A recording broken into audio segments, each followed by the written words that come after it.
അവരെക്കാളും ഒക്കെ മണ്ടനാണ് ഞാൻ. അവരാരെയും ദൈവം ബിഷപ്പാക്കിയില്ല. ഓക്കെ, നിങ്ങൾ 3 പേരും എന്നെക്കാളും വലിയ ആളെന്നാണ് ഞാൻ വിശ്വസിക്കുന്നത്. അങ്ങനെയാണ് ഞാൻ നിങ്ങളെ ബഹുമാനിക്കുന്നത്. പത്രോസിനെ പോലെ, പത്രോസ് നീ പാറയാണ്, ഈ പാറമേൽ ഞാൻ എൻ്റെ സഭയിൽ പണി. പത്രോസ് ഞാൻ ഒരു എടുത്തുകാട്ടക്കാരൻ. ഒരു കാര്യം ചെയ്യണമെന്ന് ചോദിച്ചാൽ വണ്ടി ഒത്തിരി പറഞ്ഞ് ചെയ്തിരിക്കും. അപ്പോൾ ചെയ്യുമ്പം ചിലപ്പോൾ അഥവാ പൊളിഞ്ഞാൽ പോലും കർത്താവ് വന്നത് ശരിയാക്കും. എൻ്റെ പുറകെ കർത്താവിന് എന്നെ വലിയ ഇഷ്ടമാണ്. അതെനിക്കറിയാം. ഈ മദ്യത്തിനെതിരെ ശക്തമായിട്ട് സമൂഹത്തിൽ ബോധവൽക്കരണം നടത്തുന്ന ഒരു സമൂഹം പെന്തക്കോസ്ത് സമൂഹമാണ്. ഏറ്റവും കൂടുതൽ ഡ്രഗ്സ് ഇറക്കുമതി ചെയ്യുന്നുണ്ട് വളരെ സൗജന്യമായിട്ട്. അവിടുത്തെ പിള്ളേരെ അവർ ബുദ്ധിമാന്മാരായിട്ടുള്ള അവരെ തകർക്കും. അതുതന്നെ കേരളത്തെയും തകർക്കാനുള്ള ആ ശ്രമത്തിൻ്റെ ഭാഗമായിട്ട്. പിന്നെ ഈ മദ്യം പോലെ തന്നെ ഈ അമിത ഭക്ഷണവും പാവമാണെന്ന് വിശ്വസിക്കുന്ന ഒരാളെ ഈ ഉപദേശിമാർ ഒത്തിരി വന്നപ്പം ഈ എൻ്റെ സഹോദരൻ ഇപ്പോൾ ഈ ഹ്യൂസ്റ്റണിലെ അച്ഛൻ ഒരിക്കൽ പറഞ്ഞു, അപ്പോൾ ഈ കോഴിയൊക്കെ കൊന്നാൽ ഉപദേശിമാർക്കാണ് മുഴുവൻ കൊടുക്കുന്നത്, ഞങ്ങൾക്ക് ബാക്കിയാകും. ഈ ഉപദേശിമാരൊന്നും വരാത്തപ്പം ഒരു കോഴിയൊക്കെ ഉള്ളതോ ഞാനും നീ ഒന്നായിരിക്കുന്ന പോലെ ഇവരെല്ലാം കൂടെ ഒന്നാകേണ്ടത്. ഇപ്പം ഞാനൊരു കുർബാന തന്നാൽ ബ്രദർ വാങ്ങിക്കുകയില്ല, ബ്രദറിന്റെ കുർബാന ഞാനിന്ന് വാങ്ങിക്കുകയില്ല. അതാണ് നമ്മളെ മാറ്റി വെച്ചത്.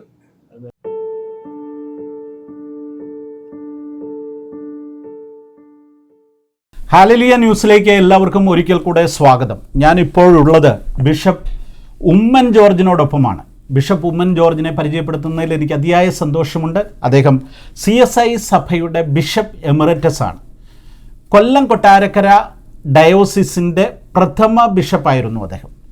മാത്രവുമല്ല KCCയുടെ പ്രസിഡൻ്റ് ആയിരുന്നു. പിന്നെയും പറയുവാൻ ധാരാളം പദവികളും കാര്യങ്ങളും ഒക്കെ ഉണ്ട്. ഇപ്പോഴും അദ്ദേഹം വഹിക്കുന്ന നിരവധി ചാരിറ്റി പ്രസ്ഥാനങ്ങളുടെയൊക്കെ ചുമതലകൾ, മറ്റ് പല സാമൂഹ്യ സേവന രംഗങ്ങളിലൊക്കെ അദ്ദേഹത്തിൻ്റെ നിർണായകമായ ഇടപെടലുകളുണ്ട്. എന്നാൽ അതിനെക്കാട്ടിലൊക്കെ പ്രധാനമായിട്ട് എനിക്ക് ചൂണ്ടിക്കാണിക്കുവാനുള്ള കാര്യം പരിശുദ്ധാത്മാവിൻ്റെ കൃപകളെയും കൃപാവരങ്ങളെയും അംഗീകരിക്കുകയും അത് പ്രാക്ടീസ് ചെയ്യുകയും ചെയ്യുന്ന ഒരു എപ്പിസ്കോപ്പൽ സഭ ബിഷപ്പ് ആയിരുന്നു അദ്ദേഹം, അല്ലെങ്കിൽ ആണ് എന്നുള്ളതാണ് അദ്ദേഹത്തെക്കുറിച്ച് എനിക്ക് വിശേഷിപ്പിക്കുവാനുള്ള ഏറ്റവും പ്രധാനപ്പെട്ട കാര്യം. അപ്പോൾ അതുമായി ബന്ധപ്പെട്ട ഒരു കാര്യം പറഞ്ഞുകൊണ്ട് ആരംഭിക്കാം. അദ്ദേഹത്തെ ഞങ്ങൾ വിളിക്കുന്നത് തീക്കനൽ ബിഷപ്പ് എന്നാണ്. തീക്കനൽ ബിഷപ്പ് എന്ന് വിളിക്കുമ്പോൾ തന്നെ അതിനകത്ത് പരിശുദ്ധാത്മാവിൻ്റെ അഗ്നിജ്വാലയുടെ ഒരു ബഹിർസ്ഫുരണം നമുക്ക് കാണുവാൻ സാധിക്കും. ആ ചോദ്യത്തിലേക്ക് പ്രവേശിക്കുന്നതിന് മുമ്പ് എന്നോട് കൂടെയുള്ളവരെ പരിചയപ്പെടുത്തട്ടെ. ഇത് കുര്യൻ ഫിലിപ്പ്, ഷിക്കാഗോ പട്ടണത്തിലാണ് ഞങ്ങൾ ഒന്നിച്ചായിരിക്കുന്നത്. കുര്യൻ ഫിലിപ്പ് ഷിക്കാഗോയിലെ മലയാളി സമൂഹത്തിന് വളരെ സുപരിചിതനായിട്ടുള്ള മാധ്യമപ്രവർത്തകനാണ്. അദ്ദേഹത്തെ ഈ പ്രോഗ്രാമിലേക്ക് ഞാൻ സ്വാഗതം ചെയ്യുന്നു. അതോടൊപ്പം തന്നെ അച്ഛൻ നിലമ്പൂർ, മരിപ്പച്ച പത്രാധിപർ എന്നോട് കൂടെയുണ്ട്. ഞാൻ സാംകുട്ടി ചാക്കോ, നിലമ്പൂർ. ഓക്കെ, തിരുമേനിയിലേക്ക് പ്രവേശിക്കുമ്പോൾ തീക്കനൽ ബിഷപ്പ്, അതൊരു അസാധാരണമായ പേരാ. എങ്ങനെ ഇങ്ങനൊരു പേര് വന്നേ? 2013 ഞാൻ മൂലയുടെ CSI പള്ളിയിൽ വൈദികനായിരിക്കുമ്പോൾ, അതിനു മുമ്പേ തന്നെ പലരും ഈ പവർ വിഷൻ ചാനൽ വളരെ ലൈവായി കേരളത്തിൽ ഓടുന്ന ഒരു കാലമാണ്. അപ്പോൾ ആ കാലത്ത് അതിൽ പോയി പ്രസംഗിക്ക് ഞങ്ങൾ സ്പോൺസർ ചെയ്തോളാം എന്ന് പറഞ്ഞു സഭയിലെ പലരും ഇങ്ങോട്ട് പറഞ്ഞു. അപ്പോൾ ഞാൻ അതിൻ്റെ ചെയർമാൻ ആദരണീയനായ KC ജോൺ പാസ്റ്റർ ആയതുകൊണ്ട് അദ്ദേഹത്തെ ഈ തിരുവല്ലയിൽ എൻ്റെ പിതാവ് ഉൾപ്പെടെ ഒക്കെ ആരംഭിച്ച ഒരു പ്രസ്ഥാനമുണ്ട്. അന്നത്തെ ഒരു പവർ ഇവാഞ്ചലിസം KJ ശോമൽ തിരുവേനിയൊക്കെ ആയിട്ട് ഉള്ള ഒരു അദ്ദേഹത്തെ കൂട്ടായ്മയുണ്ട്. അന്ന് മുതൽ അദ്ദേഹമായിട്ട് എനിക്കൊരു ബന്ധമുണ്ട്, നല്ല അടുപ്പമുണ്ട്. അദ്ദേഹത്തെ ഒന്ന് കാണാനായിട്ട്, അദ്ദേഹത്തോട് ഏറ്റവും അടുപ്പമുള്ള ആളാണ് പ്രിയമുള്ള അച്ഛകുഞ്ഞ്. ഞാനും കൂടെ അച്ഛനാകുന്നതിന് മുമ്പ് തന്നെ ഒരു ആത്മാവനായിരിക്കുമ്പോൾ തന്നെ പല കാര്യങ്ങൾ പല എക്യുമെനിക്കൽ പ്രസ്ഥാനങ്ങളിലും കൺവെൻഷനിലും ഒക്കെ ആയിട്ട് ഞങ്ങൾ നല്ല തിരുവല്ലയിൽ ഞങ്ങൾക്കൊരു ബന്ധമുള്ളപ്പോൾ ഞാൻ അവിടെ അദ്ദേഹത്തിൻ്റെ ബുക്ക് ഷോപ്പ് സന്ദർശിക്കുകയും ഞങ്ങൾ വളരെ സുഹൃത്തുക്കളാണ്. അപ്പോൾ അദ്ദേഹത്തോട് ഞാൻ പറഞ്ഞു ഇങ്ങനെ ഒരു ആവശ്യം, ഇങ്ങനെ പല സുഹൃത്തുക്കളുണ്ട്. അപ്പോൾ അദ്ദേഹത്തോട് പറഞ്ഞു ഇപ്പം തന്നെ ആട്ടെ പറഞ്ഞു. അദ്ദേഹം ഉടനെ ഇടപാട് ചെയ്തു. തിരുവല്ലയിൽ ഞങ്ങളൊരു ഹോട്ടലിൽ കൂടി ഒരു ഉച്ചയ്ക്ക് ലഞ്ചിന് കൂടി. അപ്പോൾ പാസ്റ്റർ KC ജോൺ പറഞ്ഞു ഒരു നോർമൽ ലഞ്ച് ഓർഡിനറി ലഞ്ച് മതിയെന്ന് പറഞ്ഞു. അപ്പോൾ അദ്ദേഹം വന്നു, ഞങ്ങളിത് പറഞ്ഞു. അപ്പോൾ ചൊവ്വാഴ്ച ദിവസം രാത്രി 8 മണി ഞാൻ ചോദിച്ചു, അരമണിക്കൂർ, അന്നേരം അതിന് ഒരു 28 മിനിറ്റ് കിട്ടും മറ്റു കാര്യങ്ങളെല്ലാം പോയിട്ട്. അപ്പോൾ അതിന് 35,000 രൂപയാണ് അന്ന് ചാർജ് ചെയ്യുന്നത് ഒരു എപ്പിസോഡ്. അത് പീക്ക് ടൈമാണ്. രാത്രി 8 മണി എല്ലാ സമയവും ഇതൊന്നുമില്ല, കാശ് കൊടുക്കാതെ പ്രസംഗിക്കാം. അതെ അതെ. ഇപ്പം ഞാൻ പ്രസംഗിക്കുന്നുണ്ടോ അതിനകത്ത്? ഇപ്പം ഒന്നും കൊടുക്കുന്നില്ല, അതുകൂടെ പറയണമല്ലോ. അപ്പോൾ ആ കാലത്തെ കാര്യമാണ് പറഞ്ഞത്. അത് എൻ്റെ അന്നേരം നമുക്ക് സമയമൊന്നും പറയാനൊക്കെ ഒരു ഇപ്പോൾ ഉള്ള ഇടുകയുള്ളൂ. അപ്പോൾ അദ്ദേഹം പറഞ്ഞു ഇതിനൊരു പേരിടണം, ഈ പ്രോഗ്രാമിനൊരു പേരിടണം. ഉമ്മൻ ജോർജ് എന്ന് ഇട്ടാൽ പോരാ, അപ്പോൾ അതിനൊരു പേര് വേണം. അപ്പോൾ പെട്ടെന്ന് എൻ്റെ മനസ്സിലുണ്ടായ ഒരു പേരാണ് ഈ തീക്കനൽ. അത് ഈ പിന്നെ നോക്കിയപ്പോഴാണ് അത് എംബർ, അതിനകത്ത് അതിൻ്റെ അർത്ഥം ശരിയായിട്ട് വരുമ്പോൾ അത് ഈ അണയാനൊരുങ്ങുന്ന ചാരത്തെ കത്തിക്കും. പിന്നെ വേദപുസ്തകം പഠിക്കുമ്പോൾ, ശിവപ്രവചനം പഠിക്കുമ്പോൾ തീക്കനൽ കൊണ്ട് നാവിനെ തൊട്ടപ്പോൾ വിശുദ്ധീകരണവും, പിന്നെ ആ തീക്കനൽ ഒത്തിരി ബിബ്ലിക്കൽ ഇത് ഞാൻ അന്ന് ഉദ്ദേശിച്ചതല്ല, അന്ന് ഉദ്ദേശിച്ചതല്ല. അപ്പോൾ അത് അങ്ങനെയാണ് അതിന് ആ പേരിടാനുള്ള കാരണം. അപ്പോൾ അന്ന് സാക്ഷി ഇവർ രണ്ടുപേരുമേ ഉള്ളൂ. അപ്പോൾ എന്നെ അങ്ങനെ നിങ്ങൾ വിളിക്കുന്നതെന്ന് ഞാൻ ഇപ്പോഴാണ് അറിഞ്ഞത്.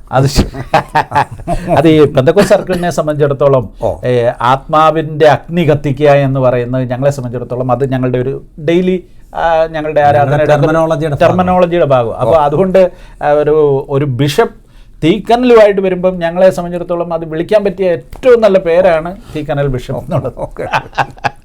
ഓക്കെ, അത് പോട്ടെ. തിരുമേനിയുടെ ഒരു പശ്ചാത്തലം എന്ന് പറഞ്ഞാൽ പുന്നക്കാടാണ് സ്ഥലമെന്ന് എനിക്കറിയാം. പിന്നെ നിങ്ങളുടെ കുടുംബത്തിൽ തന്നെ ധാരാളം പ്രമുഖരായ ബിഷപ്പുമാരും പിന്നെ നൈനാൻ കോശിയെ പോലെയൊക്കെയുള്ള ആദരണീയരായ മാത്യു കോശി, പ്രൊഫസർ മാത്യു കോശി, ബിഷപ്പുമാർ ഒക്കെയുള്ള ഒരു കുടുംബമാണെന്നും അറിയാം. ആ പശ്ചാത്തലം എന്ന് പറഞ്ഞു. എൻ്റെ പിതാവ് KC ജോർജ് ഉപദേശി, അദ്ദേഹം 18-ാം വയസ്സിൽ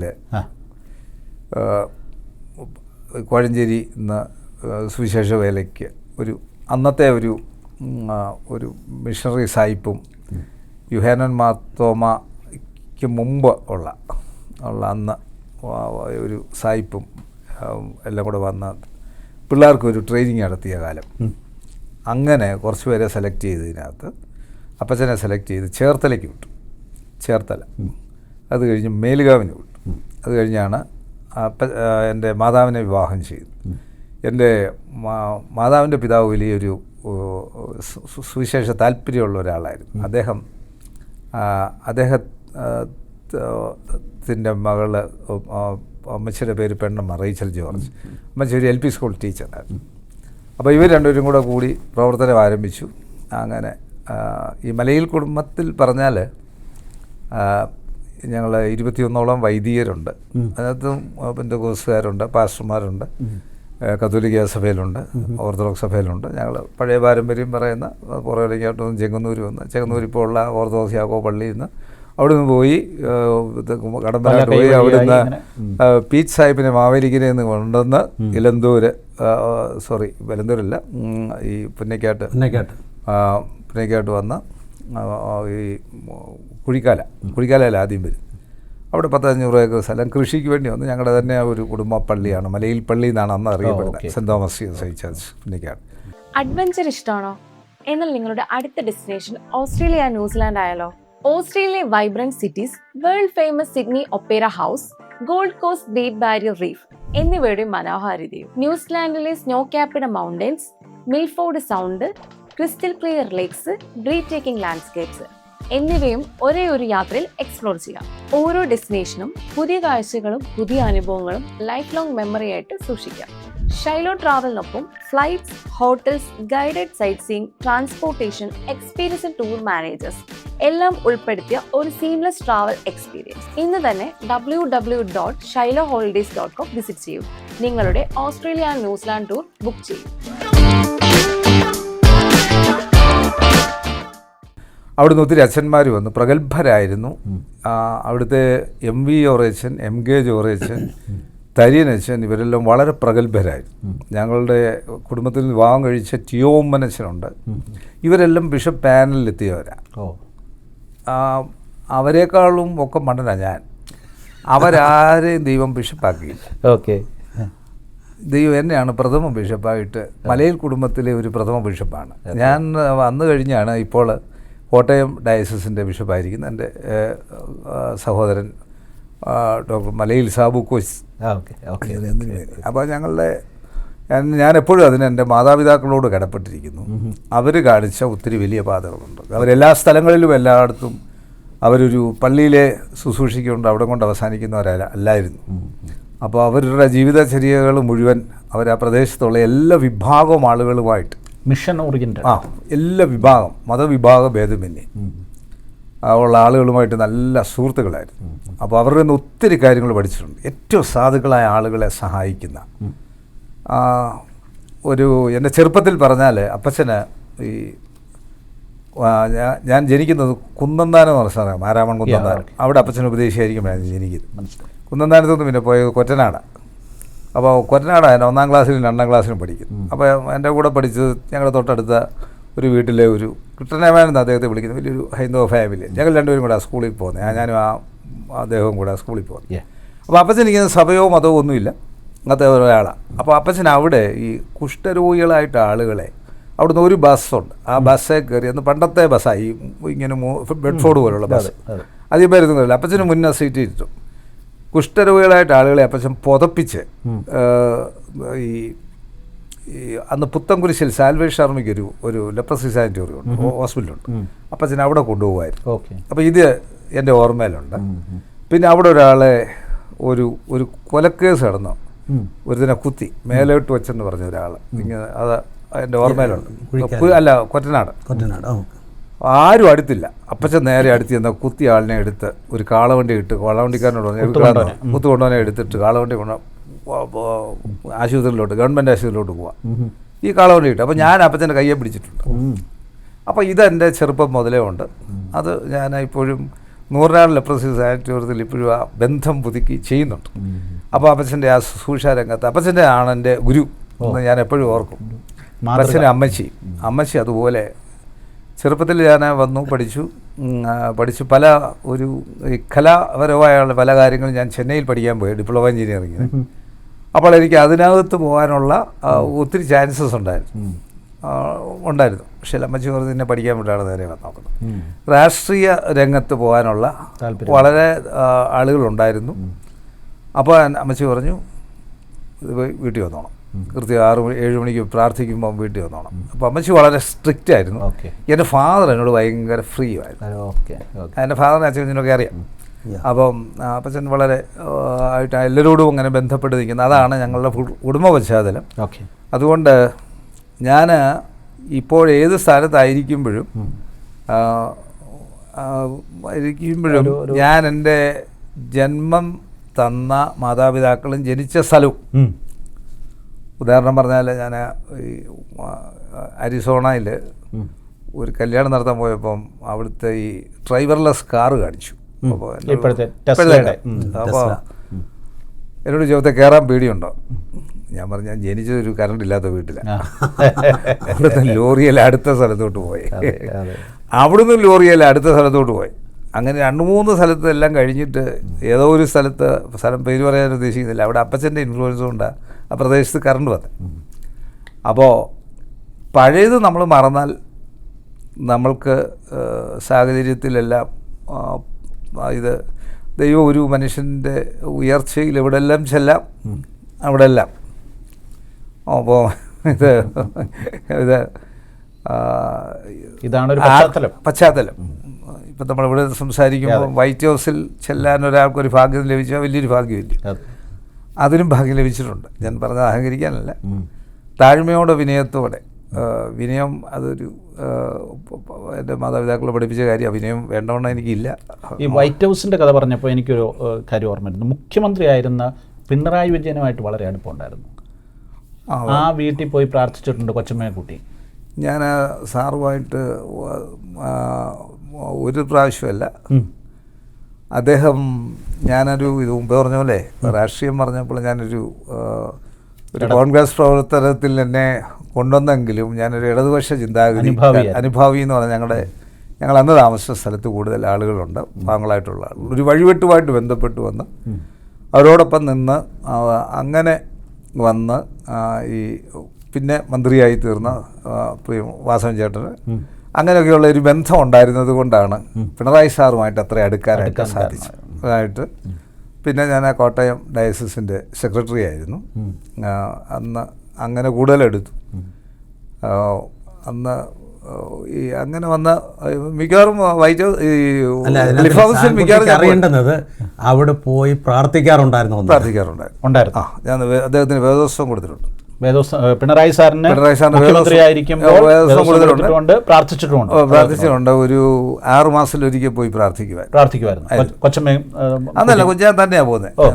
കൊച്ചുമോളെ അറിയാം, അദ്ദേഹത്തിന് അറിയാം, അദ്ദേഹത്തിൻ്റെ ഏത് പ്രോഗ്രാം അദ്ദേഹം വരുമായിരുന്നു. ഓക്കെ, അതിനുവേ ഞാൻ സന്ദർഭവശാൽ പറഞ്ഞെന്നുള്ളതേ ഉള്ളൂ, എൻ്റെ മനസ്സിലുള്ള ഒരു കാര്യം ഒന്ന് പറഞ്ഞെന്നുള്ളതേ ഉള്ളൂ. ഓക്കെ, തിരുമേനിയെ സംബന്ധിച്ചിടത്തോളം ഈ വൈദിക ശുശ്രൂഷയിലേക്കുള്ള ഒരു എൻട്രി എങ്ങനെയായിരുന്നു? അത് ചെറുപ്പം മുതലുള്ള ഒരു ആഗ്രഹമായിരുന്നു അല്ലെ എങ്ങനെയാണ്? ഇല്ല, ഒരാഗ്രഹവും ഇല്ലായിരുന്നു. അത് പറയുമ്പോൾ ആളുകൾ പറയും എൻ്റെ മാതാപിതാക്കളുടെ ആഗ്രഹമാണ്. അതിപ്പോൾ അവർക്കും ആഗ്രഹമില്ലായിരുന്നു. കാരണം അപ്പച്ചനും അമ്മച്ചിയും ഈ സഭാജീവിതത്തിൽ ഒത്തിരി കഷ്ടപ്പെട്ടു. പഴയ കാലമല്ലേ, പിടിയേരി കൊണ്ടാണ് കഴിയുന്നത്. അപ്പോൾ അത് കഴിഞ്ഞ് എൻ്റെ മൂത്ത മകളെ ഒരു അച്ഛനെ കൊണ്ട് കെട്ടിക്കണമെന്നുണ്ടായിരുന്നു. എൻ്റെ ചേട്ടനെ അച്ഛനാക്കണമെന്നുണ്ടായിരുന്നു. എന്നെപ്പറ്റി അങ്ങനെ യാതൊരു താല്പര്യം പറഞ്ഞില്ല, കേട്ടിട്ടില്ല. അപ്പോൾ മൂത്ത മകളെ അലിസമ്മ BSc പഠിച്ചുകൊണ്ടിരിക്കുമ്പോൾ വലിയ കുഞ്ഞപ്പി ഉദ്ദേശിയുടെ മകൻ TC ചെറിയാൻ ബിഷപ്പ്, അദ്ദേഹം അന്ന് ബിഷപ്പല്ല, അദ്ദേഹം അന്ന് വൈദിക വിദ്യാർത്ഥി. കുഞ്ഞപ്പി ഉദ്ദേശി അവിടെ കൺവെൻഷൻ സ്ഥിരം വരുമായിരുന്നു. അങ്ങനെ ആ കല്യാണം ആലോചിച്ച് ആ കല്യാണം നടന്നു. അദ്ദേഹം വൈദികനായി. പിന്നെ അദ്ദേഹം ഇവാഞ്ചലിസ്റ്റ് സഭയുടെ പ്രിസൈഡിംഗ് ബിഷപ്പായി. എൻ്റെ ബ്രദർ അച്ഛനാക്കണമെന്ന് ഞാൻ പറഞ്ഞല്ലോ, അദ്ദേഹം ഇവിടെ ഡാലസ് തിയോളജിക്കൽ സെമിനാരി വന്നു. വർഷങ്ങൾക്ക് മുമ്പ് അദ്ദേഹം ഇവിടെ വന്ന് പഠിച്ച് അദ്ദേഹത്തിൻ്റെ സ്വാധീനം അദ്ദേഹം ഇവിടെ വന്നപ്പോൾ ആ സമയം മുതൽ $50 അയച്ചിരുന്നതുകൊണ്ട് എന്നെ പഠിപ്പിച്ചല്ലോ അദ്ദേഹം. അതുകൊണ്ട് ഞാൻ കോളേജിൽ വന്നപ്പോഴേക്കും ഞാൻ ആ ഒരു ലെവലിൽ അങ്ങായി. അടിച്ചു പൊളിക്കുന്ന ഒരു ചെറുപ്പത്തിൻ്റെ ആവേശവും. അന്ന് ഞാൻ പണം ദുർവിനിയോഗം ചെയ്യുകയില്ല, സാധുക്കൾക്ക് കൊടുക്കും, സ്പെൻഡ് ചെയ്യും, ഒക്കെ പണം കൂട്ടി വെക്കുകയില്ല, കൈ ഇരുന്ന് ഏതാണ്ട് പോലെ. അപ്പോൾ പാവം കൊടുക്കും, ഉപദേശിമാർക്ക് കൊടുക്കും. പിന്നീട് മറുപടി പറയേണ്ട ഒരു ചോദ്യം ഇപ്പോഴേ ഞാൻ അഡ്വാൻസ് ആയിട്ട് ചോദിക്കാം, ഇപ്പോൾ പറയണ്ട. CSI സഭയിലെ ഏറ്റവും ധനികനായ ഒരു ബിഷപ്പാണ് എന്ന് പറഞ്ഞാൽ അതിനകത്ത് തെറ്റുണ്ടോ? ഞാനോ? ഏറ്റവും തെറ്റാത്. മറുപടി പിന്നെ പറഞ്ഞാൽ മതി. എൻ്റെ അക്കൗണ്ടോ എൻ്റെ മക്കളുടെ അക്കൗണ്ടോ നോക്കിയാൽ 10 സെൻറ്റ് സ്ഥലത്തിൽ കൂടുതൽ ആകരുതെന്ന EMSൻ്റെ ഒരു പ്രമാണം ഉണ്ടായിരുന്നു പണ്ട്. സ്വന്തമായി 10 സെൻറ്റ് സ്ഥലമുള്ള എൻ്റെ പേരിൽ. ഓക്കെ, ഈ ഒരു പേരിലുള്ളൊരു സ്ഥലം ഈ കേരളത്തിൽ. അപ്പം ചോദിക്കും വെളി വല്ലതും ഉണ്ടോ എന്ന്. അപ്പം വേറെ ഒരു പണ്ടത്തെ ഒരു അപ്പാർട്ട്മെൻ്റ് ഉണ്ട്. ഓക്കെ, അത്രേ ഉള്ളൂ. അതുകൊണ്ട് ഞാൻ പല ഈ കാര്യങ്ങളൊക്കെ വരുമ്പോൾ, ഈ CSI സഭയുടെ ഒത്തിരി കാര്യങ്ങൾ വരുമ്പോൾ പല ഇതിൽ വന്ന് പലപ്പോഴും ഇൻ്റലിജൻസുകാരും വിജിലൻസുകാരും ഒക്കെ അവർ വരുക്കാൻ ശ്രമിച്ചിട്ടുണ്ട്. അവര് ഇല്ല, ഇപ്പോൾ ഒന്നുമല്ല, പണ്ട്. കാരണം ഈ ഞാൻ ഈ കൊല്ലമായിരുന്നതുകൊണ്ട് ഈ തിരുവനന്തപുരം ഡയസിസ് ഒരു റിച്ച് ഡയസിസാണ്. അവിടുത്തെ എല്ലാ കാര്യങ്ങളും ഞാൻ ഇടപെടുമായിരുന്നു. അതുകൊണ്ട് ഒരാളുകൾക്ക് ഏതാണ്ട് ബന്ധമുണ്ടോ പണമുണ്ടോ അങ്ങനെയുള്ള കാര്യങ്ങളിൽ വരുമായിരുന്നു. ഒന്ന് അവർ അതെനിക്ക് നല്ലൊരു സർട്ടിഫിക്കറ്റും കിട്ടിയിട്ടുണ്ട്. അത് ഞാൻ പബ്ലിക്കായിട്ട് പറയുന്നില്ല. എനിക്ക് ഗവർണറുടെ ഓഫീസിൽ നിന്ന് തന്നെ വിളിച്ച് പറഞ്ഞ് ആരിഫ് ഖാൻ മുഹമ്മദ് സാറിൻ്റെ ഓഫീസിൽ നിന്ന് അദ്ദേഹത്തിന് ഞാൻ നേരെ കണ്ടൊരു വേദോത്സവം കൊടുത്തിട്ടുണ്ട് കേട്ടോ. അദ്ദേഹത്തെ ആദ്യം കാണുമ്പോൾ ഇപ്പോഴത്തെ പ്രസിഡന്റ് ഗവർണർക്കും നേരെ കണ്ട് അദ്ദേഹം വന്ന ആ ആഴ്ച തന്നെ ഒരു വേദോത്സവം കൊണ്ട് കൊടുത്ത് സ്വീകരിച്ചിട്ടുണ്ട്. എനിവേ, ഈ സാമ്പത്തിക കാര്യങ്ങളെക്കുറിച്ച് നമ്മൾ പറഞ്ഞതുകൊണ്ട് ഇത് നമ്മൾ പറഞ്ഞു വന്നതിൻ്റെ തുടർച്ചയായിട്ട് അങ്ങ് ചോദിക്കുക. ഈ ധാരാളം ബിഷപ്പുമാർ അതിസമ്പന്നരായി മാറിയ ഒരു സമൂഹമാണ് കേരളത്തിലേത്. അപ്പോൾ അതിനിടയിൽ തിരുമേനി എങ്ങനെ ഈ സമ്പത്ത് ഒത്തിരി കൈ കൂടെ കയറി ഇറങ്ങി പോയി കാണുമല്ലോ, എന്നിട്ട് അത് സ്വന്തമാക്കിയില്ല എന്നൊക്കെ പറഞ്ഞാൽ ആളുകൾ വിശ്വസിക്കും? ആളുകളങ്ങനെ വലിയ കേരളത്തിലെ ആർക്കോ ബിഷപ്പുമാർക്കങ്ങനെ വലിയ സമ്പത്തുള്ളവരൊന്നുമില്ല. എൻ്റെ അറിവിലുള്ള ബിഷപ്പുമാരിൽ അങ്ങനെ അല്ല, ഉള്ളവരുടെ പേര് പറയണ്ട, ഇല്ലാത്തവരുടെ പേര് പറഞ്ഞു. ഇല്ല, ഇപ്പം CSID ബിഷപ്പ്മാരെ എടുത്താൽ എൻ്റെ അറിവിൽ നോക്കിയാൽ മുതൽ ഈ ബെഞ്ചമിൻ ജേക്കബ് തിരുമേനി എന്നെ സ്നാനപ്പെടുത്തിയ ബിഷപ്പ്, ആദ്യത്തെ CSID ആദ്യത്തെ പ്രഥമ സ്പീച്ചിൽ ബിഷപ്പ് മുതൽ കോർഫീൽഡ് തിരുമേനി വരെയുള്ള 5 തിരുമേനി വരെ കഴിഞ്ഞ് ആദ്യത്തെ മലയാളി ബിഷപ്പ് ജേക്കബ് തിരുമേനി. അദ്ദേഹം കഴിഞ്ഞ് ജേക്കബ് തിരുമേനി, അവരുടെ കുടുംബക്കാർ നോക്കിയാൽ പിന്നെ അത് കഴിഞ്ഞ് ജോൺ തിരുമേനി, ജോസഫ് തിരുമേനി, MC മാണി തിരുമേനി, സാമാത്യു തിരുമേനി, തോമസ് സാമൽ തിരുമേനി, തോമസ് K ഉമ്മൻ തിരുമേനി. പിന്നെ ഞങ്ങൾ ഇത് വന്നാൽ ഞാൻ CSI സഭയുടെ പിന്നെ മാത്രമല്ല ഉദ്ദേശമല്ല ഞാൻ പറഞ്ഞത്. അല്ല, ഞാൻ ഗ്ലാഷൻ തിരുമേനി, ധർമ്മരായ രസാലൻ തിരുമേനി, പിന്നെ അതിനു മുമ്പുള്ള ഈ ശാമുല അമൃതം തിരുമേനി, അവരുടെയൊക്കെ പിന്നെ ഇവിടുത്തെ ലോക്കൽ എടുത്താൽ KP കുരുള്ള തിരുമേനി, CSIയിലെ വന്നാൽ KP കുരുള്ള തിരുമേനിയും KG ഡാനി തിരുമേനിയും KJ ശാമുല തിരുമേനിയും ബെഞ്ചമിൻ തിരുമേനിയും തിരുമേനിയും ജോർജ് ഐസക് തിരുമേനിയും ജോർജ് രൈനാൻ തിരുമേനി, ഇവരൊക്കെ സാധാരണ ഒരു വൈദികർ കഴിയുന്നതിന് എനിക്ക് തോന്നുന്നേ ഇവരുടെ സ്വകാര്യ സമ്പാദ്യങ്ങളും കാര്യമായിട്ടില്ലാത്തവരും ലളിത ജീവിതം നയിക്കുന്നവരെ മിക്കവരും ആയിരുന്നു. പക്ഷേ സഭയ്ക്ക് ഒത്തിരി സ്ഥാവര ജംഗമ വസ്തുക്കൾ മിഷണറിമാരുണ്ടാക്കി കൊടുത്തിട്ടുണ്ട്. അപ്പോൾ അത് മുഴുവൻ ഇവരുടെയാണെന്ന് പൊതുസമൂഹം ധരിക്കുന്നത്.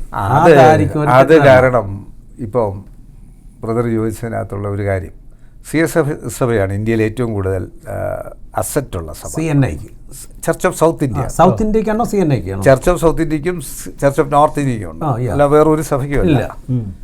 ഈ കത്തോലിക്ക സഭകളെല്ലാം കൂടെ ഒരുമിച്ച് നിൽക്കുമ്പോൾ അവർ കാണും. അപ്പോൾ ഈ CSI സഭയുടെ ഒറ്റ പാൻ നമ്പറിലാണ് പോകുന്നത്. അതുകൊണ്ട് 45 ലക്ഷം ജനങ്ങളുണ്ട്. ഏഷ്യയിലെ തന്നെ ഏറ്റവും വലിയ പ്രോട്ടസ്റ്റന്റ് സഭയാണ്. അതോരോ പല സംസ്കാരമാണ്. അത് ഞാൻ ഈ മിഷണറി പാരമ്പര്യം ഒത്തിരി മുറുകെ പിടിക്കുന്ന ആളാണ്. അതോടൊപ്പം തന്നെ സഭയുടെ പാരമ്പര്യത്തിനകത്തുള്ള അതിനകത്തൊന്നും ഞാൻ അതിന് എതിര് നിൽക്കുന്ന ആളല്ല. കാരണം എൻ്റെ വിശ്വാസത്തിൽ ഞാൻ പഠിച്ച വേദപുസ്തകത്തിൽ മോശ ആരാധന തുടങ്ങി. ഇസ്രായേൽ മക്കളെ മിസ്രൈമിൽ നിന്ന് വിടുവിക്കാൻ മരുഭൂമിയിൽ ആരാധിക്കേണ്ടതിന് എൻ്റെ ജനത്തെ വിട്ടയക്കണം. മരുഭൂമിയിൽ തുടങ്ങിയ ആരാധന എങ്ങനെയാണ് നടത്തിയത് നമുക്ക് ആർക്കും അറിയത്തില്ല. എങ്ങനെ അവരെ ആരാധിച്ചിരുന്നു ആ കാലമാണ്. ഈവൻ സമാപന കൂടാരം പോലും ഇല്ലല്ലോ, അതില്ല. അപ്പോൾ അവരെങ്ങനെ ആരാധിച്ചത് നമുക്കറിയത്തില്ല. ആദിമ സഭ എങ്ങനെ ആരാധിച്ചെന്ന് അറിയത്തില്ല. അപ്പോൾ ഇതിനകത്ത് ഈ സഭയുടെ കാര്യം ഞാൻ പറഞ്ഞത്, ഈ ജോൺ ദ ബാപ്റ്റിസ്റ്റ് എനിക്ക് വലിയ ഇഷ്ടമുള്ള ഒരാളാണ്. കാരണം അവനോ വളരണം, ഞാനോ കുറയണം. എനിക്ക് എന്നേക്കാൾ നിങ്ങൾ 3 പേരും വലിയ ആളുകളാണെന്ന് വിശ്വസിക്കുന്ന ഒരാളാണ് ഞാൻ. ബ്രദറാണേലും അച്ഛൻ കുഞ്ഞാണേലും കുര്യൻ സാറാണേലും നിങ്ങൾ 3 പേരും എന്നേക്കാളും വലിയ ആളെന്നാണ് ഞാൻ വിശ്വസിക്കുന്നത്. അങ്ങനെയാണ് ഞാൻ നിങ്ങളെ ബഹുമാനിക്കുന്നത്. അതുകൊണ്ട് കർത്താവ് വളരണം. അതിനകത്ത് എനിക്ക് ഒരു ഞാനൊരു ക്രിസ്റ്റോസെൻട്രിക് ആളാണ്. ഞാൻ ഒന്നുകൂടെ കോംപ്ലിമെൻ്റ് ചെയ്തത് ക്രിസ്റ്റോസെൻട്രിക് കരിസ്മാറ്റിക് ബിഷപ്പാണ്. ഓക്കെ, അതാണോന്ന് അറിയത്തില്ല. ഇത് ഒക്കുന്നുണ്ടോയെന്ന് എനിക്കറിയത്തില്ല. ഞാൻ ഈ പറയുന്നത് നമ്മൾ അതിനുവേണ്ടി ശ്രമിക്കുന്നു. ഞാൻ ശ്രമിക്കുന്നു. പൗലോസ് പറഞ്ഞാൽ പിടിക്കാവുന്ന ചോദിച്ചു കൊടുക്കുക. പിന്നെ ഈ യോഹന്നാൻ ശാമനെ പോലെ ജീവിക്കണം ആഗ്രഹമാണ്. പത്രോസിനെ പോലെ, പത്രോസ് നീ പാറയാണ്, ഈ പാറമേൽ ഞാൻ എൻ്റെ സഭയിൽ പണി. പത്രോസ് ഞാൻ ഒരു എടുത്തുകാട്ടക്കാരൻ.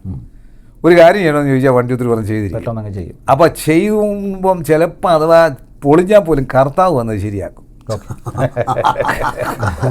എൻ്റെ പുറകെ കർത്താവിന് എന്നെ വലിയ ഇഷ്ടം, അതെനിക്കറിയാം.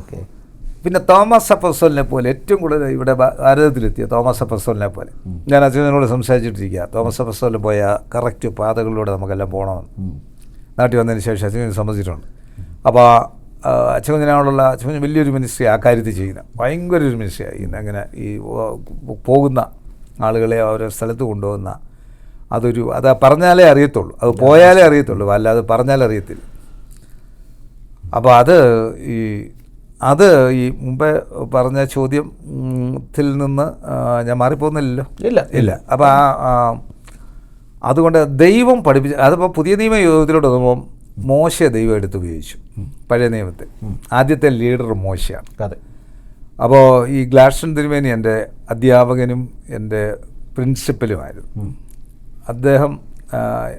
അദ്ദേഹം ഈ ചർച്ച് ഹിസ്റ്ററി അദ്ദേഹത്തിൻ്റെ അദ്ദേഹത്തിന് ഭയങ്കര നോളജ് അതിനകത്ത്. അപ്പോൾ ഈ മോസസ് എപ്പോഴും അദ്ദേഹം പറയാറ്, അപ്പോൾ മോശ എൻ്റെ തലയിൽ കയറിയിട്ടുണ്ട്.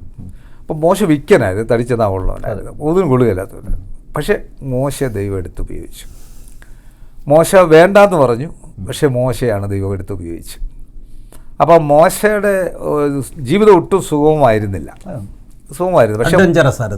പക്ഷെ ദൈവത്തിൻ്റെ ഹൃദയത്തിൽ കയറി, ദൈവത്തിൻ്റെ ഹൃദയത്തിൽ കയറി. അതാണ് മോശയെ പറ്റിയുള്ള വലിയ ചിന്ത. ആ ഒരു ചിന്തയിൽ മോശയെപ്പോലെ ആയിരിക്കണം നമ്മളൊന്ന്. ഇപ്പം കൊല്ലക്കൊട്ടാകയുടെ പ്രഥമ ബിഷപ്പാണെന്ന് പറഞ്ഞപ്പോൾ എനിക്ക് ഏറ്റവും കൂടുതലുള്ള പാഷന് അതുകൊണ്ടാണ് ഇന്നും ഞാൻ കൊല്ലത്ത് ഒരു അപ്പാർട്ട്മെൻറ്റിൽ പാർക്കുന്നുണ്ട്. കാരണം ഈ ലോകത്തിൽ ഏറ്റവും കൂടുതൽ ആത്മഹത്യയുള്ള ഒരു ഡിസ്ട്രിക്റ്റാണ് കൊല്ലം. ഓക്കെ. അപ്പം തിരുമേനി ഈ പുന്നക്കാടൊന്നും അല്ല ഇപ്പോൾ താമസിക്കുന്നത്? ഇല്ല, പുന്നക്കാട് ഞങ്ങളുടെ കുടുംബത്തിനുള്ള സ്ഥലം ഞങ്ങളുടെ ഫാദറിൻ്റെ അനിയൻ അന്നേ കൊടുത്തിരുന്നു. അപ്പച്ചൻ ആദ്യമായി പാമ്പാടിയിൽ വന്നപ്പോൾ പാമ്പാടിയിൽ ഒത്തിരി സ്ഥലങ്ങൾ വാങ്ങിച്ചു.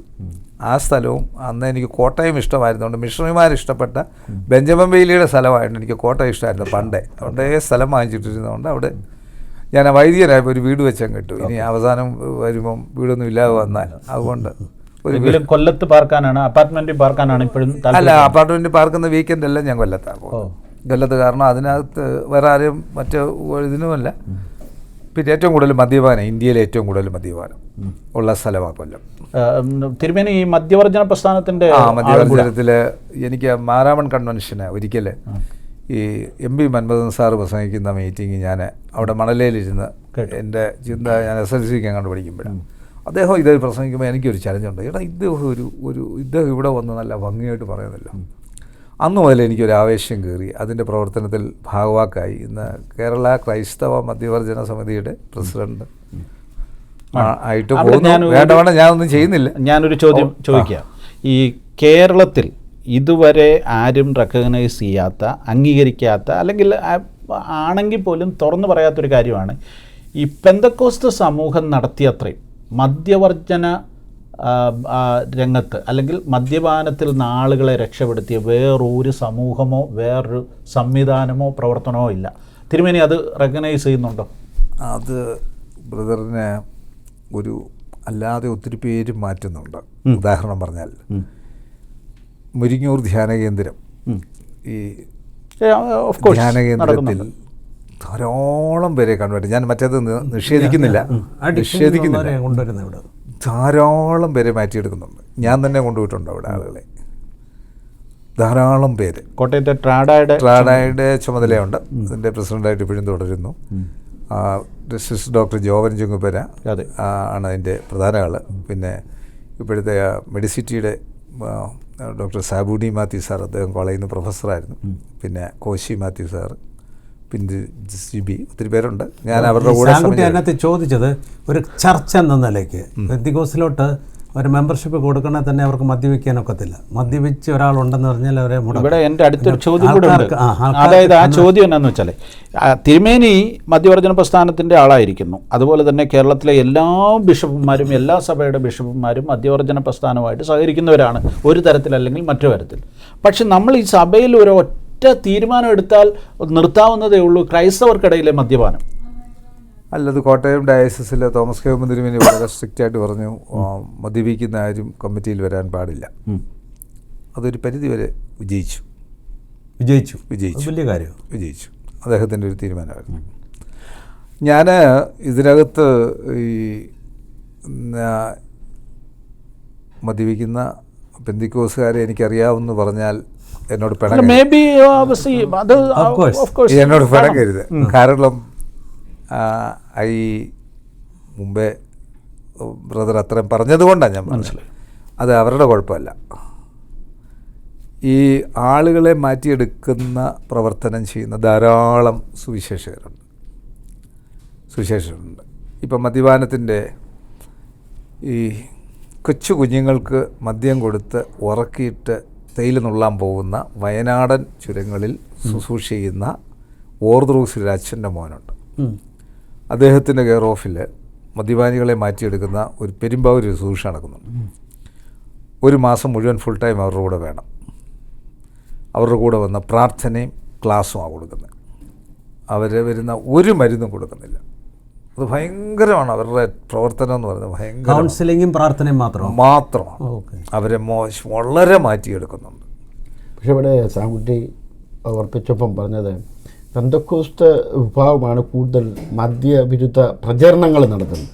ഞങ്ങളുടെ ഒരു ഓണവാര ക്യാമ്പ് വന്നാലും സ്വാതന്ത്ര്യദിനം വന്നാലും കേരളം അങ്ങ് കാസർഗോഡ് തൊട്ട് അങ്ങ് കന്യാകുമാരി വരെ വലിയ പദയാത്രകൾ അല്ലെങ്കിൽ വാഹന പ്രചരണം, ഈ മദ്യത്തിനെതിരെ ശക്തമായിട്ട് സമൂഹത്തിൽ ബോധവൽക്കരണം നടത്തുന്ന ഒരു സമൂഹം പെന്തക്കോസ്ത് സമൂഹമാണ്. അതുപോലെ തന്നെ കഴിഞ്ഞ പ്രാവശ്യം ഇപ്പോഴത്തെ ആഭ്യന്തരമന്ത്രി ശ്രീ രമേശ് ചെന്നിത്തല ചിക്കാഗോ സന്ദർശിച്ച അവസരത്തിൽ ഇതിനെക്കുറിച്ച് ചർച്ച നടന്നു. ഇപ്പോൾ അദ്ദേഹം ഓപ്പറേഷൻ തൂഫാൻ അല്ലെ എങ്ങനെയാണ് നടത്തുന്നു, ലഹരി വിരുദ്ധം. അതിനോട് അച്ഛൻ്റെ ഈ പ്രസ്ഥാനം എങ്ങനെ പ്രതികരിക്കുന്നുണ്ട്? അദ്ദേഹത്തെ പൂർണ്ണമായി സപ്പോർട്ട് ചെയ്യുന്നു. അദ്ദേഹത്തിൻ്റെ പ്രവർത്തനത്തെ പൂർണ്ണമായി സപ്പോർട്ട് ചെയ്യുന്നു. ഞാൻ വൈദികനായിരുന്നപ്പോൾ എൻ്റെ അനുഭവത്തിലറിയാം, നമ്മൾ ഒരു 10 പേർക്ക് വേണ്ടി ശ്രമിച്ചാൽ മദ്യപിക്കുമെന്ന് തോന്നുന്നവരുടെ വീട്ടിൽ ഞാൻ പോകാറുണ്ട്. അതിരാവിലെ പോയി അവരുടെ സമയം ചെലവഴിച്ച് ഒരു 10 പേരുടെ പോയാൽ 3 പേരെ മാറ്റാൻ സാധിക്കും. അത് ചെറുപ്പം മുതലേ ചെയ്യുന്നുണ്ടായിരുന്നു ഞാൻ. അതെ, ഇതൊരു സ്പിരിച്വൽ വാർഫെയറോടല്ലേ മിനിസ്റ്റർ? അത് ഇതിനകത്ത് ഒരു കാരണവശാൽ ഇതൊരു രോഗമാണ് മദ്യപാനം.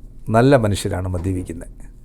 ഇനി കുറച്ചുകൂടെ പറഞ്ഞാൽ, ഈ സ്വാമി ഗുരുരത്ന ജ്ഞാനതമസി ഞങ്ങളെല്ലാം കൂടെ ഇരുന്ന ഒരു മീറ്റിംഗ് ഞാൻ പറഞ്ഞു, ഈ മദ്യപിക്കുന്ന മനുഷ്യരെല്ലാം മിക്കവാറും നല്ല മനുഷ്യർ, മനക്കട്ടയില്ലാത്തവരാ അവർ ഞാൻ അങ്ങനെ അതിനെ പ്രോത്സാഹിപ്പിക്കാൻ പറയല്ല എൻ്റെ അനുഭവത്തിൽ. പക്ഷേ അവരിത് മദ്യപിച്ച് അവർ മുഴുവൻ അങ്ങ് പോവുകയാണെന്ന് അവർക്കറിയത്തില്ല, എന്നറിയത്തില്ല. അപ്പോൾ അതിന് അവരുടെ കൂടെ സമയം ചെലവഴിച്ച് അവരെ സ്നേഹിക്കണം. ഈ സ്നേഹമാണല്ലോ എൻ്റെ ഒരു ആപ്തവാക്യം. എനിക്ക് ഈ എല്ലാ സഭകളെയും ഞാൻ ബഹുമാനിക്കുന്ന ആളാണ്. എൻ്റെ സഭയോട് 100% ആത്മാർത്ഥതയോടുകൂടി ആര് എന്തു പറഞ്ഞാലും ഇന്ന് CSI സഭയുടെ സിനഡിൻ്റെ ലേയിൽ പോലും ഞാൻ സഭയ്ക്ക് വേണ്ടി ചെയ്തിട്ടുള്ളത് പണം പിരിച്ച് ചെയ്തിട്ടുള്ള കാര്യം. അതെൻ്റെ ഒരു ചോദ്യത്തിൽ ഞാൻ കുറിച്ച് വെച്ചിട്ടുള്ള കാര്യമാണ്. കാരണം തിരുമേനി അച്ഛനായിരുന്ന കാലത്ത് ധാരാളം ബിൽഡിങ്ങുകൾ കൺസ്ട്രക്ഷൻ ഞാൻ പറഞ്ഞത്. അതോടൊപ്പം തന്നെ ഈ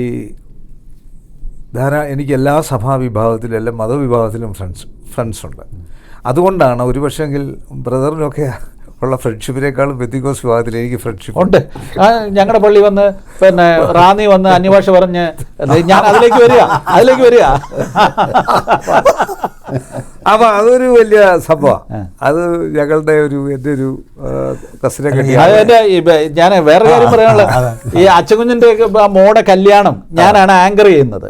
അപ്പം എന്നോട് പറഞ്ഞു, ഇന്നത്തെ പ്രധാന പ്രസംഗം സന്ദേശം കൊടുക്കുന്നത് തിരുമേനിയാന്ന് പറഞ്ഞു. ഞാൻ ഞെട്ടിപ്പോയി. പെന്തിക്കോസുകാരൻ്റെ ഒരു കല്യാണത്തിന് തിരുമേനി വന്ന് സന്ദേശം നൽകുക എന്ന് പറയുന്നത്, അതിനൊരു കാണിച്ചൊരു മനസ്സെന്ന് പറയുന്നത് ഭയങ്കരമാണ്. കാരണം അത് അച്ചകുഞ്ഞിനോടുള്ള ബന്ധത്തിൽ അച്ചകുഞ്ഞിനെ ക്ഷണിച്ചപ്പോൾ അച്ചകുഞ്ഞിനോട് പറഞ്ഞ മുഖ്യ പ്രസംഗകൻ ഞാനാണെന്നൊക്കെ പറഞ്ഞു. അച്ചകുഞ്ഞിന് ഈ ആളുകളെ ഉപയോഗിക്കാൻ അറിയാമല്ലോ, ഒപ്പിക്കാനും അറിയാം.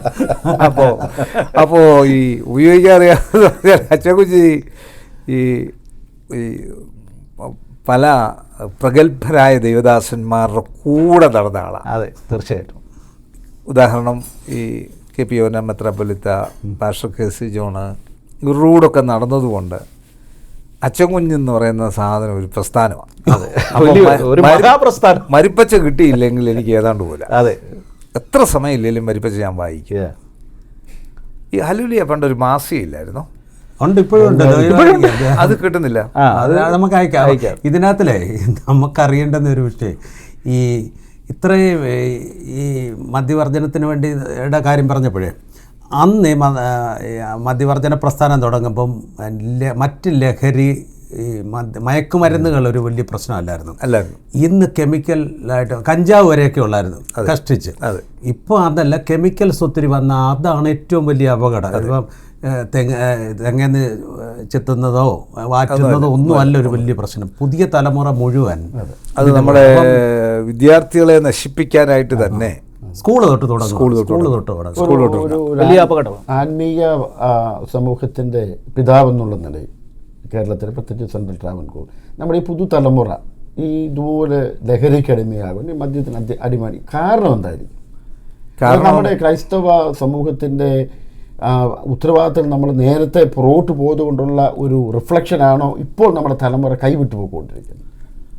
അത് പുറകോട്ട് പോകുന്നതെന്ന് പറഞ്ഞാൽ നമ്മുടെ ആളുകൾക്ക്, കാരണം ഞാൻ പഠിച്ചതിൽ നിന്ന് അവർ മനസ്സിലാക്കിയത് ഈ തിരുനെൽവേലിയിൽ നിന്നാണ് മിഷണറിമാർ തിരുവനന്തപുരത്തെത്തി, കന്യാകുമാരി എത്തി. അന്ന് കന്യാകുമാരിയും കേരളമല്ല ഒരുപോലെ കിടക്കുകയാണ്. അവരാണ് ഈ വൈദ്യം കൊണ്ടുവന്നത്.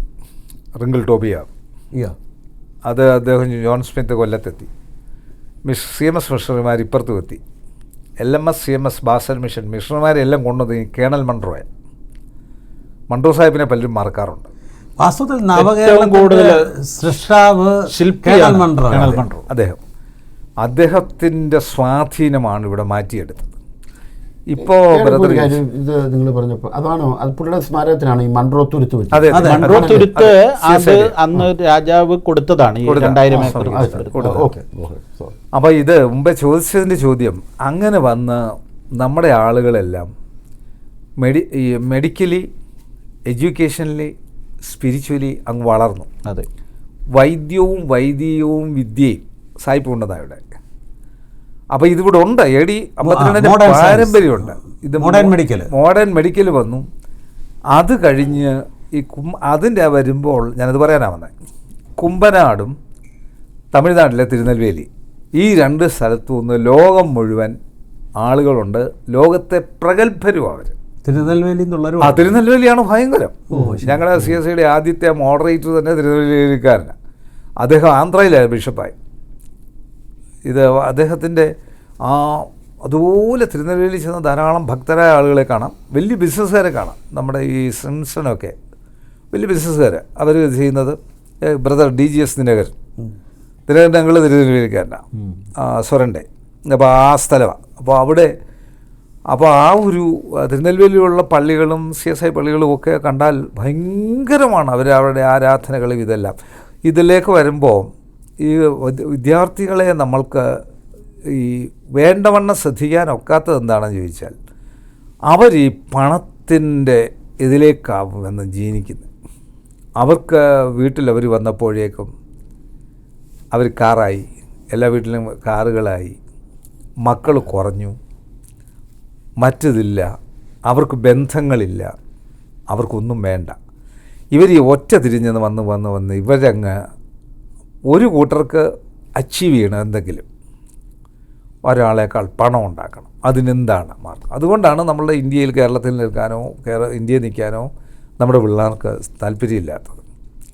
അപ്പോൾ ഈ VD സതീശൻ സാറിനോടാണെങ്കിലും ഞാൻ പറഞ്ഞിട്ടുണ്ട്, കുഞ്ഞുങ്ങളെ യൗവനക്കാരെ ഇവിടെ നിർത്താൻ ഒക്കുന്ന എന്തെങ്കിലും സംവിധാനങ്ങൾ നമ്മൾ തുടങ്ങിയാൽ പോലും അവർ വേണ്ടവണ്ണം അതിനകത്ത് മാതാപിതാക്കളുടെ കുറവുകളും ഉണ്ട്.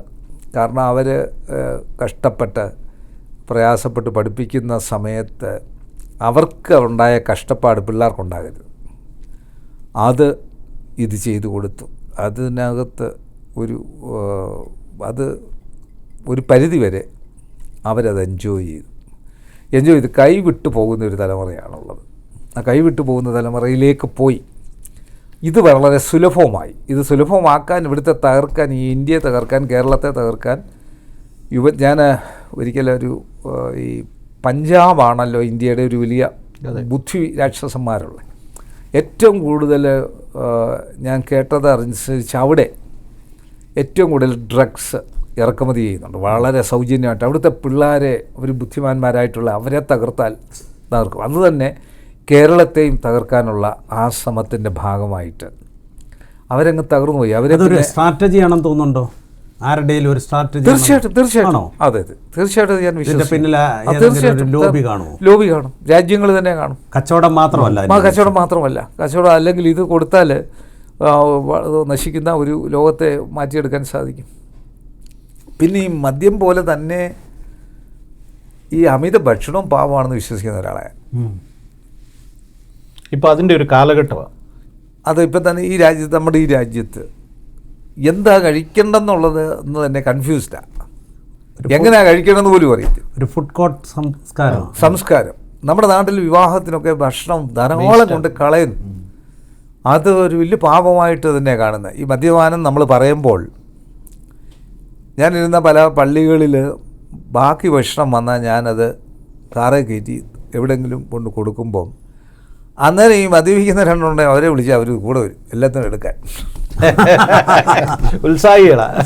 അവർക്ക് അങ്ങനെ ഒരു സഹായം എന്ന് പറഞ്ഞാൽ, ഉദാഹരണം ഞാൻ പറഞ്ഞെന്നുള്ളതേ ഉള്ളൂ, അത് നിങ്ങൾ അത് ഇതാകരുത്. അതുകൊണ്ട് ഞാൻ പറഞ്ഞത് അവർ ഈ ഭക്ഷണത്തിൽ കാര്യം പറഞ്ഞാൽ അതൊരു അമിത ഭക്ഷണവും ഇതുപോലെ തന്നെ ആഡംബരവും വളരെ സംസ്കാരം കൂടി വരുന്ന. ഇത് എത്ര പാവം കാണും ഇക്കഴുത്തെ കിടക്കുന്നത്? ഇതിന് കാൻറ്റർബറി കത്തീഡ്രലിൽ നിന്ന് ലഭിച്ചതാണ്. ഇതിനൊരു പവനും ഇല്ല. ഇതിനെ കൂടി വന്നാൽ ആംഗ്ലിക്കൻ ആർച്ച് ബിഷപ്പ് ജസ്റ്റിൻ വിൽബി പ്രാർത്ഥിച്ചു തന്നു. പുള്ളിയല്ലേ പരിശുദ്ധാത്മാ അദ്ദേഹത്തിന് അതല്ല, ഇതിൻ്റെ വില പറഞ്ഞാൽ ഇതിനൊരു ഇന്ത്യൻ രൂപയിൽ പറഞ്ഞാലൊരു $100-125 കാണും. അത്ര അപ്പം മാതൃകയുള്ളൊരു $120 സംഗതി തന്നെയാണ്. ഈ ബിഷപ്പുമായിട്ട് വളരെ ചങ്ങാത്തത്തിലാണെന്ന് കേട്ടിട്ടുണ്ട് ഞാൻ. അദ്ദേഹത്തെ ഈ യങ് ബിഷപ്സ് കോൺഫറൻസിൽ പങ്കെടുക്കാനായിട്ട് എനിക്കൊരു അവസരം ലഭിച്ചു. കാൻറ്റർബറി കത്തീഡ്രൽ 10 ദിവസം. അപ്പോൾ കാൻറ്റർബറി കത്തീഡ്രലിൽ കൃത്യമായിട്ട് ഈ കാൻറ്റർബറി കത്തീഡ്രലാണല്ലോ, കാൻറ്റർബറി ആർച്ച് ബിഷപ്പാണല്ലോ പോപ്പിൻ്റെ ഇത് മാറിയ ആദ്യത്തെ. ഇത് ആദ്യത്തെ പോപ്പ് പത്രോസ് ആണല്ലോ. അപ്പോൾ അത് ഇങ്ങോട്ട് വന്നിട്ട് ഇതങ്ങ് രണ്ടായി, ഒന്ന് ഓർത്തഡോക്സായി, ഒന്ന് പ്രോട്ടസ്റ്റൻ്റായി. അപ്പോൾ അതിനകത്ത് കാൻറ്റർബറി കത്തീഡ്രൽ ധാരാളം പേര് ആളുകൾ കാണാൻ വരുന്നുണ്ട്. അത് ഭയങ്കരമാണ് അവിടുത്തെ. ഇന്നും അവർ ഹൈ ആംഗ്ലിക്കനായിട്ട് തന്നെ നിൽക്കുന്നു. അദ്ദേഹത്തോടൊപ്പം അതിനകത്ത് കുർബാനയിൽ അസിസ്റ്റ് ചെയ്യാനും എനിക്കൊരു ഭാഗ്യം ലഭിച്ചു. ഒരു വലിയ ഭാഗ്യമായിട്ട് തന്നെ കാണുന്നു. അദ്ദേഹത്തിൻ്റെ സിംപ്ലിസിറ്റി, അദ്ദേഹത്തിൻ്റെ വിനയം, സ്പിരിച്വാലിറ്റി ഒരു ഭയങ്കര മാതൃകയാണ് അദ്ദേഹത്തെ. ഞാൻ കേട്ടിട്ടുണ്ട് എല്ലാ ദിവസവും പരിശുദ്ധാത്മാവിൽ നിറഞ്ഞ അന്യഭാഷ സംസാരിക്കുന്ന ബിഷപ്പാണെന്ന്. ഒരിക്കൽ പുള്ളി അടുത്ത കാലത്ത് തോമസ് കെ തിരുമേനി മോഡറേറ്റർ ആയിരുന്നപ്പോൾ അദ്ദേഹത്തെ മധ്യ കേരളത്തിൽ കൊണ്ടുവന്നു. ഞങ്ങളെ കൊല്ലംകോട്ടായ ഡയസിസിലെ എല്ലാ വൈദികരെയും ഞാൻ കൊല്ലത്തുനിന്ന് കൊണ്ടുവന്ന് കോട്ടയത്ത് വന്ന് അദ്ദേഹത്തോടൊപ്പം ഫോട്ടോ എടുക്കുകയും ഞങ്ങൾ ഒരുമിച്ച് കൂടുകയും ചെയ്തു. അതൊരു വലിയ സംഭവമായിരുന്നു.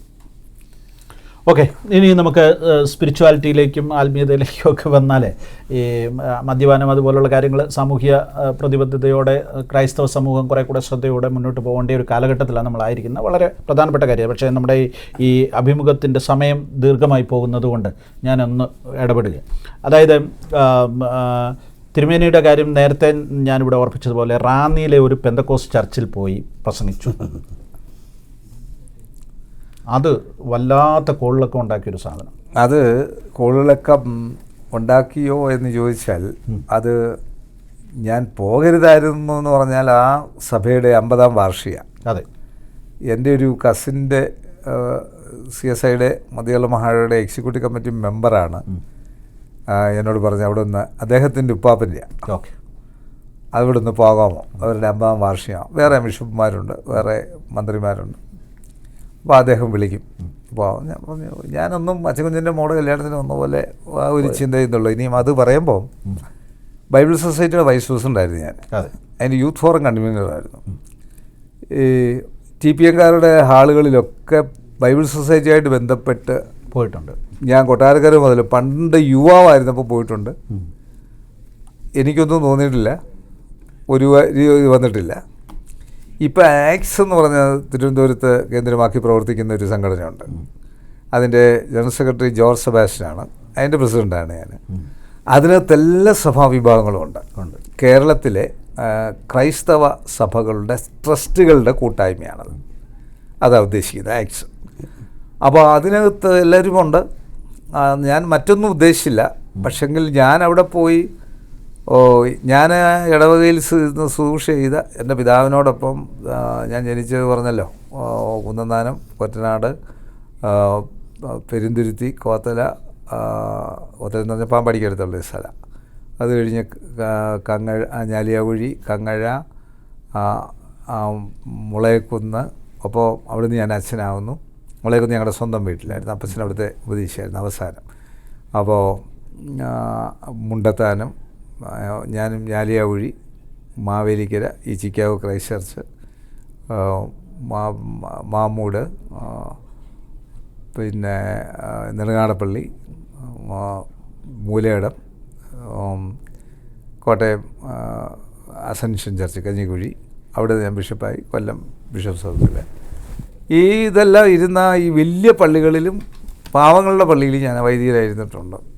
എല്ലാ വെള്ളിയാഴ്ചകളിലും എൻ്റെ മാതാപിതാക്കൾ അത് ചെറുപ്പം മുതലേ ഈ ഓൾ നൈറ്റ് പ്രെയർ നമ്മുടെ ബൈബിൾ സൊസൈറ്റിയിൽ സക്രിയ കോശിച്ചിന് അതൊന്ന് ഇൻട്രൊഡ്യൂസ് ചെയ്തത്. ഒരു all India all night prayer എന്ന് പറഞ്ഞൊരു സംഘടനയുണ്ട്.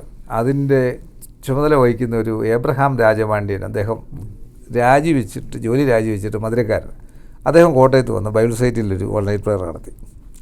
അത് കഴിഞ്ഞ് CSIയുടെ ഇതിൽ നടത്തി. അപ്പോൾ അത് ഞാൻ ഇങ്ങനെ ഓൾ നൈറ്റ് പ്രെയർ ഞാൻ CSIയുടെ ഈ 21-ാം വയസ്സിൽ ചർച്ച് കമ്മിറ്റിയിൽ വന്നു. അത് കഴിഞ്ഞ് എക്സിക്യൂട്ടീവ് വന്നപ്പോൾ ഞാൻ എപ്പോഴും മിഷൻ ബോർഡ് തിരഞ്ഞെടുക്കുമായിരുന്നു. ആ മിഷൻ ബോർഡ് തിരഞ്ഞെടുക്കുന്നതെന്ന് വെച്ചാൽ മിഷന് വേണ്ടിയുള്ള ആ ഒരു പാഷനാണുള്ളായിരുന്നുകൊണ്ട് അതിൻ്റെ വകയായിട്ട് തന്നെ ഞാൻ അന്നത്തെ ബിഷപ്പ് എന്നെ മാത്യു തിരുമേനി എന്നെ അസിസ്റ്റൻറ്റ് മിഷൻ ഡയറക്ടറാക്കി. മിഷൻ ഡയറക്ടറുണ്ട്, ആ അച്ഛൻ അങ്ങ് പ്രൊമോട്ട് ചെയ്ത് മാനേജരായി. പക്ഷെ പുതിയതായിട്ട് ആരെയും വെച്ചില്ല. എന്നോട് പറഞ്ഞു, ചെറുപ്പമല്ലേ, അങ്ങ് ഇതം കണ്ടിന്യൂ ചെയ്താൽ മതി, ഞാൻ ആരെയും വെക്കുന്നില്ല എന്നും പറഞ്ഞു. അദ്ദേഹം പറഞ്ഞു, ഞാൻ ആരെയും മിഷൻ ഡയറക്ടറായിട്ട് വെക്കുന്നില്ല. എന്നോട് പറഞ്ഞു അങ്ങ് കണ്ടിന്യൂ ചെയ്യാൻ പറഞ്ഞു. അപ്പോൾ ഞാൻ എല്ലാ ഇടവകളിലും ഈ മൊഴിരാത്രി പ്രാർത്ഥനകൾ നടത്തുമായിരുന്നു. ഞങ്ങളുടെ വീട്ടിൽ എപ്പോഴും ഉപദേശിമാരുണ്ട്. എപ്പോഴും ഉപദേശിമാർ സ്ഥിരം താമസിക്കുമായിരുന്നു. അവർക്ക് വേണ്ടി ഒരു മുറിയുണ്ട്. അതൊരു വലിയ അനുഭവമാണ്. എൻ്റെ മൂത്ത ഞാൻ പറഞ്ഞ സഹോദരി ഇവാഞ്ചലിക്കൽ ബിഷപ്പിൻ്റെ സഹധർമ്മിണിയാണ് ആയിരുന്നു. അപ്പോൾ ഒരു ഉപദേശി താമസിച്ച് പോയപ്പോൾ അപ്പച്ചൻ പറഞ്ഞു, രാവിലെ എൻ്റെ ഫാദർ എൻ്റെ പെങ്ങളോട് പറഞ്ഞു, ആ ഉപദേശിക്ക് ഇച്ചിരി കുഷ്ഠമുണ്ടോയെന്നൊരു സംശയമുണ്ടെന്ന് ആ ഷീറ്റ് ഒന്ന് കഴുകിയിട്ടേക്കണേ. പോയി കഴിഞ്ഞാൽ പറയുന്നത് അപ്പച്ചനറിയാം. പിന്നെ ഈ ഉപദേശിമാർ ഒത്തിരി വന്നപ്പം ഈ എൻ്റെ സഹോദരൻ ഇപ്പോൾ ഈ ഹ്യൂസ്റ്റണിലെ അച്ഛൻ ഒരിക്കൽ പറഞ്ഞു, അപ്പോൾ ഈ കോഴിയൊക്കെ കൊന്നാൽ ഉപദേശിമാർക്കാണ് മുഴുവൻ കൊടുക്കുന്നത്, ഞങ്ങൾക്ക് ബാക്കിയാവില്ല. ഈ ഉപദേശിമാരൊന്നും വരാത്തപ്പം ഒരു കോഴിയൊക്കെ ഉള്ളതോ